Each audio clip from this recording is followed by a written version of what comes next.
Welcome back. एक बार फिर से आप सभी के सामने मेंसुरेशन से रिलेटेड क्वेश्चन लेकर आया हूं। देखते हैं क्वेश्चन क्या है। एक वर्ग तथा आयत का परिमाप दे रखा है 48 मीटर। बोला है क्षेत्रफलों का अंतर जो है वो 4 वर्ग मीटर है। ठीक है ना, क्षेत्रफलों का अंतर क्या है, 4 वर्ग मीटर है। तो आयत की माप होगी, यानी कि आयत की लंबाई और चौड़ाई ज्ञात करनी है।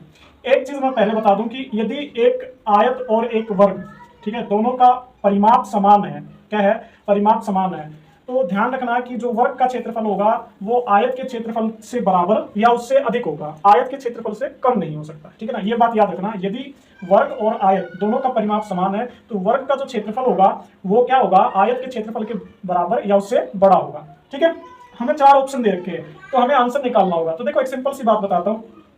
देखो वर्ग का परिमाप भी यही है, हम साइड निकाल लेंगे, यानी कि भुजा निकाल लेंगे, 4 से भाग कर देंगे। ठीक है, 4 से क्या कर देंगे, भाग कर देंगे, तो कितना आ जाएगा, 12। 12 आ जाएगा तो इसका एरिया कितना होगा, यानी कि क्षेत्रफल क्या होगा, भुजा गुणा भुजा, यानी कि 12 गुणा 12, यानी कि 144।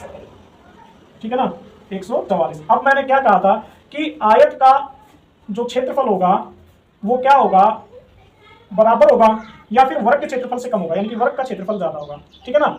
अब देखो वर्ग का क्षेत्रफल 144 है और ये बोलता है कि अंतर कितना है, 4 है। इसका मतलब है कि जो वर्ग का क्षेत्रफल है वो आयत के क्षेत्रफल से कितना ज्यादा होगा, 4। कितना ज्यादा होगा, 4 ज्यादा होगा। ठीक है, तो देखो लंबाई गुणा चौड़ाई, 20 चौके कितना होता है, 80। ठीक है ना, लंबाई गुणा चौड़ाई 18 छिक्के 108। अब देखो 80 और 144 का अंतर 4 तो नहीं है, 108 और 144 का अंतर 4 तो नहीं है, 16 टेप 128। ठीक है ना, 128। क्या इसका और इसका अंतर 4 है, नहीं।